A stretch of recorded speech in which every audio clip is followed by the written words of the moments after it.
Haleluya. Tuhan bersamamu dan bersamamu. Inilah Injil suci menurut Markus. Dimuliakanlah Tuhan. Sekali peristiwa, Yesus memanggil ke-12 murid dan mengutus mereka berdua-dua. Ia memberi mereka kuasa atas roh-roh jahat dan berpesan kepada mereka supaya jangan membawa apa-apa dalam perjalanan kecuali tongkat. Roti pun tidak boleh dibawa. Demikian juga bekal dan uang dalam ikat pinggang. Mereka boleh memakai alas kaki, tetapi tidak boleh memakai dua baju. Kata Yesus selanjutnya kepada murid-muridnya, kalau di suatu tempat kamu sudah diterima dalam suatu rumah, tinggallah di situ sampai kamu berangkat dari tempat itu. Kalau ada suatu tempat yang tidak mau menerima kamu, dan kalau mereka tidak mau mendengarkan kamu, keluarlah dari situ dan kebaskanlah debu yang di kakimu sebagai peringatan bagi mereka. Lalu pergilah mereka memberitakan bahwa orang harus bertobat. Mereka mengusir banyak setan dan mengoles banyak orang sakit dengan minyak dan menyembuhkan mereka.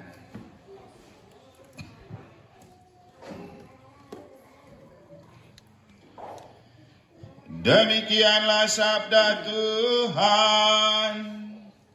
Terpujilah Kristus.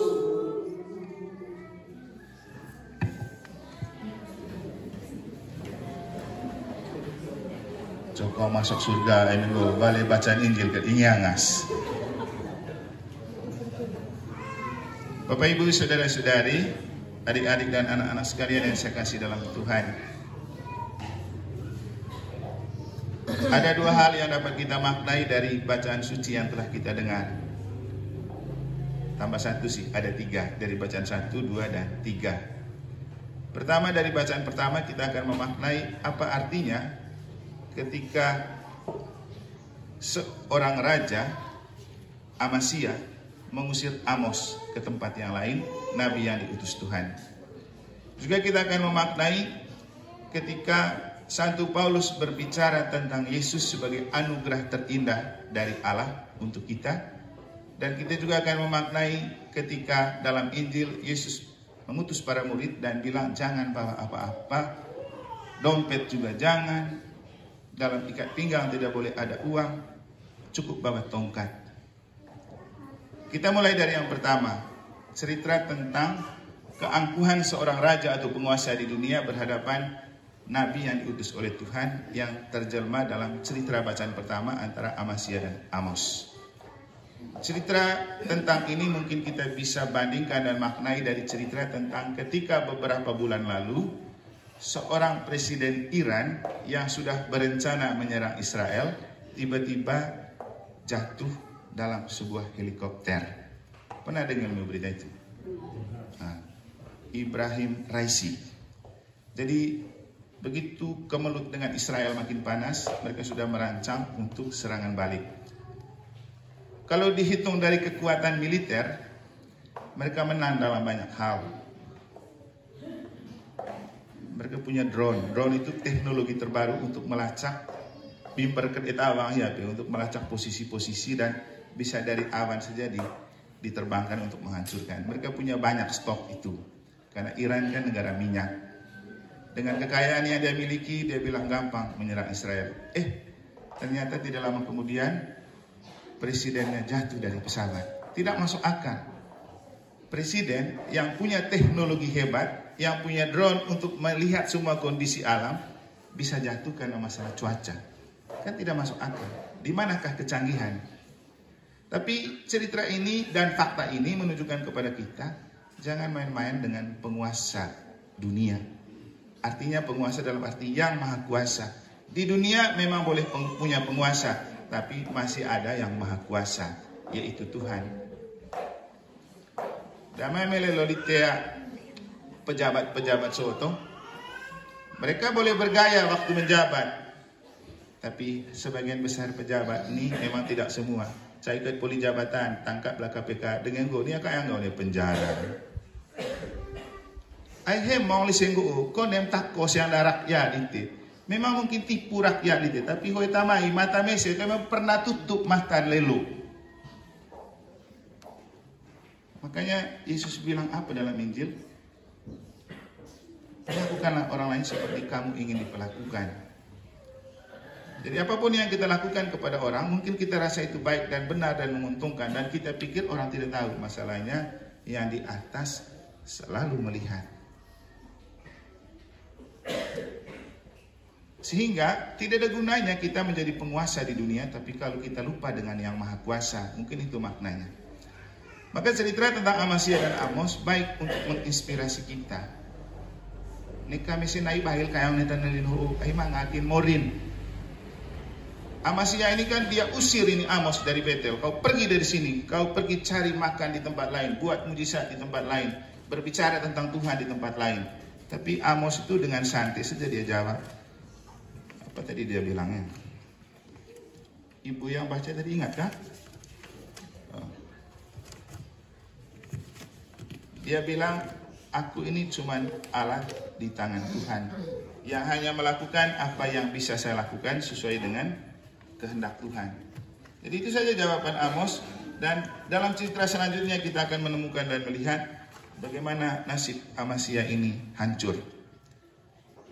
Untuk kita paling penting adalah tidak perlu berlagak berkuasa di dunia, tidak perlu terlalu merasa paling hebat di dunia, karena akhirnya kita semua akan mati.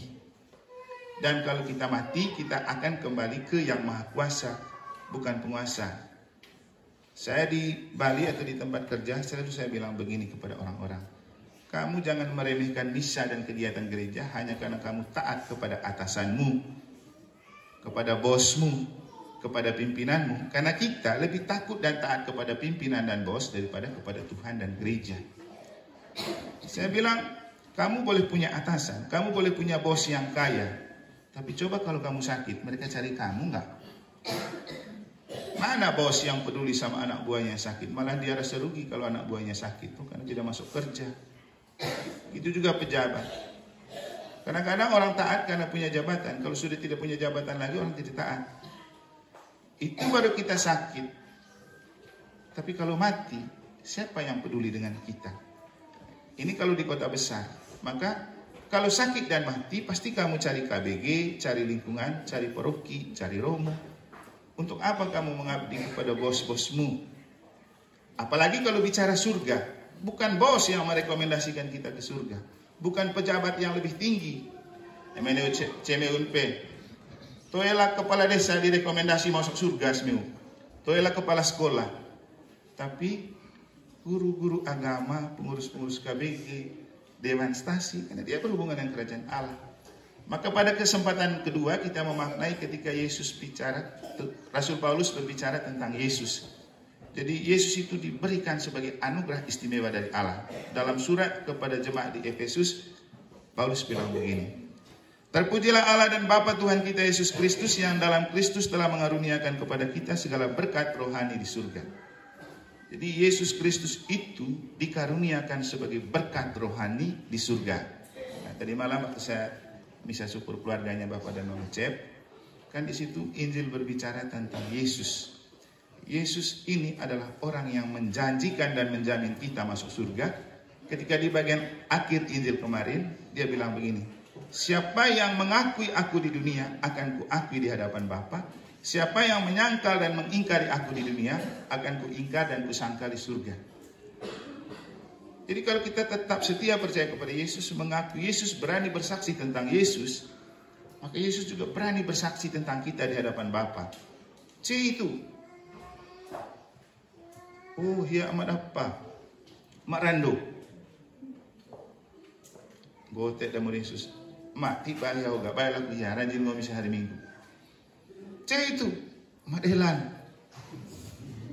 Atau takut baptis anak leso tunda boleh hanya karena masalah apa misalnya tuh. Itu menanggung gereja itu. Itu emak ho. Sibuk isi togel terus ya ho. Dia mau ngaji rosarion. Sibuk terima Bunda Maria Tibon mau kami apa kini ya? Apa nggak sana? Hah? Slow. Bangga. Bangga ibu, slow ibu. Tapi bicara tentang nafsu kita untuk kaya itu begini. Apalagi kalau pakai judi dan togel. Cara baik beliau atau mai ikut aku lahon itu satu. Itu yang rambut putih itu orang yang kerja di Taiwan.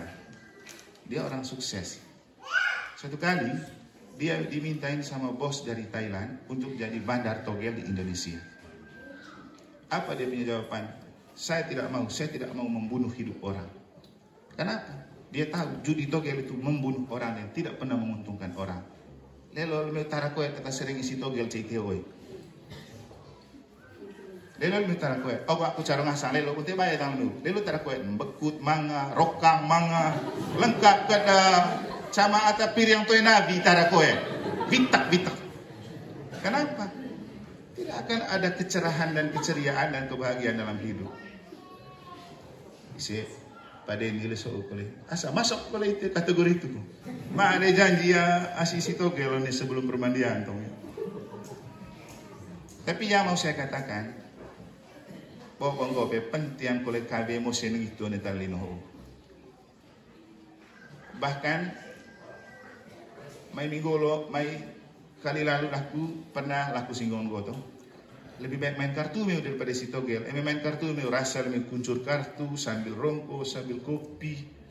Wih, cai mahu laku lagi pakai abot kulit.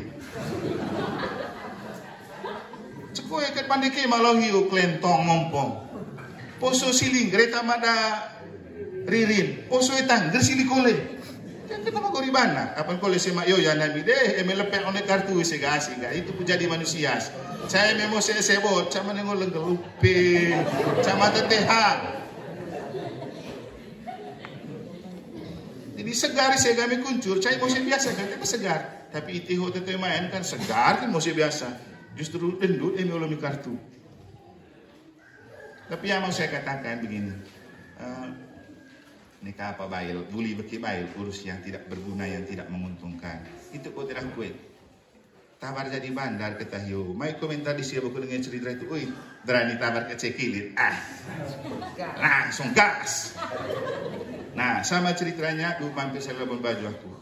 Baca teman gaib cerita tentang teman gaib dia mau antar bule di pulau. Cayo ni salang aku ni pulau atau lempas gini. Rela bule ho. Coba ho. Toilah teman. Oi, kalah besar isi togel. Langsung gue telepon itu, bisa isi haus itu, cenggoos. Kembalilah ke siang hau, aku tuh kerjaan itu. Mulai saat agak mau agak, tapi pernah menang haun kerja itu. Kau manga si macikas tuang sudah. Kau mak Rini damang aku cuy. Madelan, madipak. Itu ada bayar carola buru laku be. Buat aku apa? Lameu kita tak bayar tukut. Tapi saya hanya mau mengatakan begini, jangan mencari pekerjaan yang sia-sia dan keuntungan yang sia-sia. Hitus dewaket atas itu tomba witte. Kali apa kole? Ruda kat vanga aku beluhoga. Jadi kekuatan mau dicekil itu vanga aku belu 2B. Tambah kartu boleh main. Sebenarnya main kartu itu baik untuk refreshing. Aku kolengo yang main, tapi untuk refreshing. Sejatinya atas buka bandar judi itu untuk cuci uang hasil panen uang yang tidak halal. Dobail peras atali sela bisnis, maka cara cuci uangnya genitu selesai oke sial. Iteho to oke sial main itu. Sial oke. Kayak mau pilih belu lah kang tambahin. Mungkin kasarnya gope, hasil rentenir, mungkin juga hasil korupsi. Pakai judi lain. Kenapa? Sering aku tanya, judi itu jujur dilarang. Makanya di main baru yo isi ada cep, aku isi ada macet kulit sama ini. Guru ketak bihu. Habis itu mak yoyan. Drom pucuk isi suap pengaruh kisah kela, no? Pas reme main ini sih, lalu laku mak yoyan pakai rosario. Akhir gak apa laku. Tama yang cok main limio ni kartu boka rosario. Kira-kira cukup yang posisi muri krayang tuh. Pas bagi kartu soga. Tepuk dah mak yoyano tadi. Tertinggi as. Yonges fru kuning as. Emak cebo kata mau fokus. Kucu hia. Mat kole dia yonges fru kuning as. Tada teposo. Komentar mak yoyan. Itu lelo kartu dah tahu. Go kata mak ini cuma mai sidah ya itu. Boleh tu kamu momen mak cebo. Akhirnya gue komentar aku, hidup telah betul. Judi itu jujur dilarang. Cai aku pakai kin rosario mioga, maikin mau dikerang tombo hoos apa so camas, bedo, tada, tejak ditepuk, rugi pisang puluh ya itu. Jadi bolehlah bermain untuk berkreasi. Aku nuk ketakin aku peduli siapa pembayar gue papando. Dua orang tua yang selalu bicara, kamu boleh main, kamu selalu bilang, ponte main kulis papa danong benar. Tapi kami kuliah tang anak. Asal may utamain ho gani sekolah anak. Gerang kata BLT terus berdapat. Imi amas ku kuliah ku sekolah anak. Tapi saya main itu iseng-iseng. Tapi lebih penting itu mengejar pendapatan untuk menyekolahkan anak. Itu tentang mungkin Yesus ini kan simbol kerajaan Allah yang diberikan kepada kita, dan Yesus selalu bilang, carilah lebih dahulu kerajaan Allah dan kebenaran, maka semua yang lain akan ditambahkan kepadamu.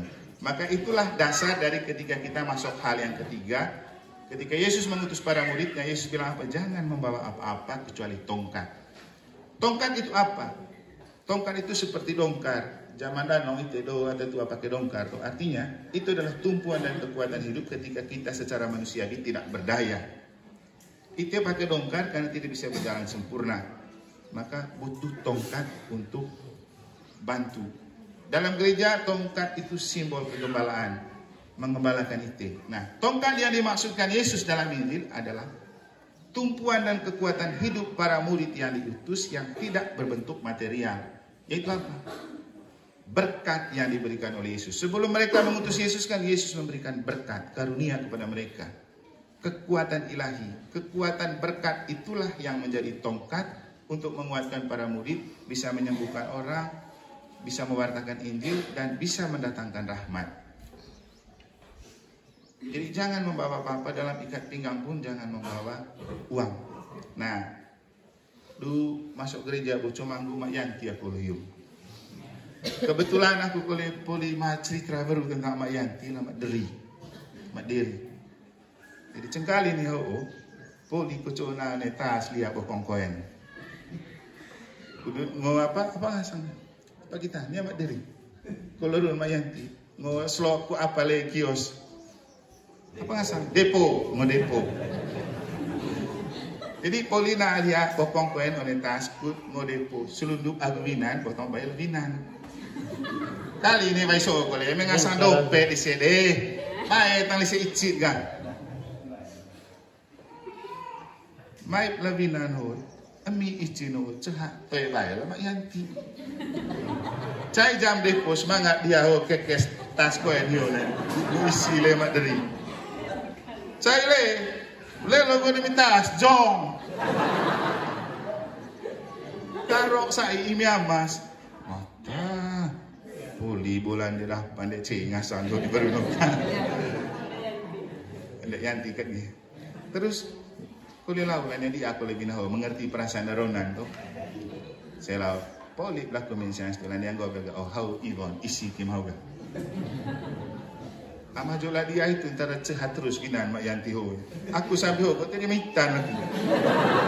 Tu enak aja menggo cehat uang ni mitas kalau cehat bina ada Mak Yanti. Artinya gini, jangan membawa apa-apa dalam ikat pinggangmu. Dia kan tidak bawa apa-apa. Apa? Maksud dia sudah membawa apa-apa secara material. Polina alias sen. Tapi roh Tuhan bekerja lain. Poli selamatkanlah binan. Tapi untung binan hawa tadi naik itu mengerti perasaan dia. Untuk kita paling penting ini. Memang dalam hidup tidak penting kita punya barang dan uang. Yang penting itu punya kepercayaan dan kasih sayang. Itu jauh lebih penting, punya kepercayaan dan kasih sayang. Tanpa itu, kita tidak pernah bahagia dan memperoleh kesuksesan. Jadi tidak penting barang dan materi, yang paling penting itu kepercayaan dan kasih sayang. Nah, kepercayaan itulah yang diberikan oleh Yesus dan kasih sayang itulah yang diberikan oleh Yesus kepada para murid untuk menguatkan mereka sehingga mereka sukses. Ay bo mga sayang, boleh mau Yesus so konti sayang sih tulis bekal. Dia hanya bilang pergi jangan bawa apa-apa kecuali tongkat, tapi saya kasih kamu berkat dulu. Jadi kepercayaan dan kasih sayang. Nah, itulah juga yang saya miliki ketika pergi. Monte Bael meu. Saya tidak punya apa-apa pergi dari Kilit diutus menjadi seorang imam. Kosong, tidak apa-apa. Tapi Pontelelo kolela mata dari Usmeo. Oh, sudah 18 tahun jadi imam. Coba bayangkan, ketika saya pergi tidak bawa apa-apa, tapi seberapa banyak hal yang saya sudah bawa untuk kampung Kilit kalau mau jujur. Coba kamu lihat. Perlu apa meu? Bisa dibantu. Bahkan yang terakhir, masuk ke cowok bayangan meu. Seorang kontraktor itu yang saya bawa saat itu dari Palasari, Haji Gusti. Haji itu di Bali itu kelompok kelas atas. Dia punya banyak kesibukan, makanya dia membawa nih telepon. Kerja bangunan di mana-mana. Tapi cowok terang yang mai Kilit datang mai rayakan emas di Papa Mama. Termasuk Pak Jack yang punya kesibukan banyak di Taiwan. Bisa saja mau ke Kilit. Ada apa ke Kilit? Gitu kalau mama dokter ndak hati selemi Sumbawa. Sudah tua-tua, mau datang jauh-jauh ke Kilit. Ada apa di Kilit? Kalau tidak ada Romeo Eman, apakah mereka sampai ke Kilit? Tapi yang mau saya katakan, inilah maksud dari Tuhan ketika bicara, jangan bawa apa-apa. Nanti Tuhan kasih kamu apa-apa itu. Yang paling penting, kepercayaan dan kasih sayang. Kita selalu percaya kepada Tuhan, kita percaya diri, kita selalu hidup dalam kasih sayang. Maka apa yang Tuhan bilang, siapa yang akan dahulukan kerajaan Allah dan kebenaran, maka semua yang lain akan ditambahkan kepadanya. Itu benar. Itu terbukti. Bapak mama saya tidak punya apa-apa. Saya pergi juga tidak bawa apa-apa. Tapi pulang ke Kilit bawa banyak. Teman lah.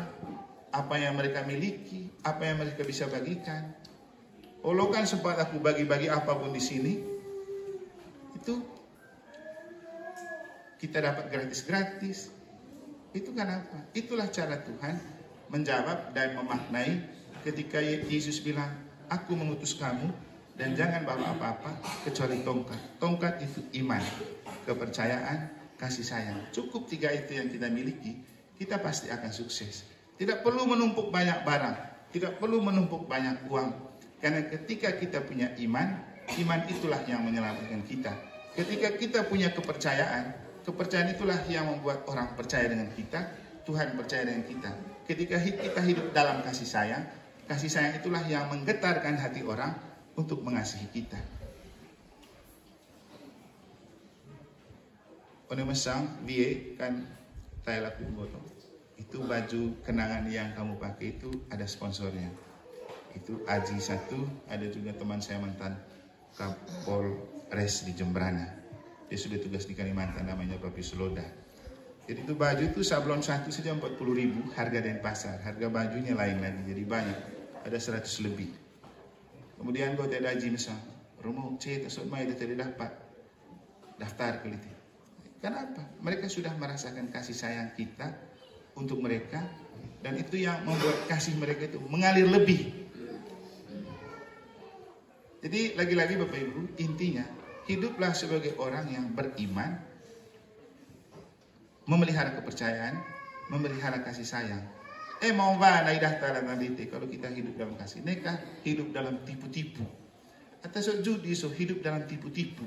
Mulai dari tipu Vina, tipu anak, tipu Atta. Supaya dapat modal untuk judi. Karena memang judi artinya jujur itu dilarang. Sampai cepisan mau begitu. Semoga Tuhan memberkati kita.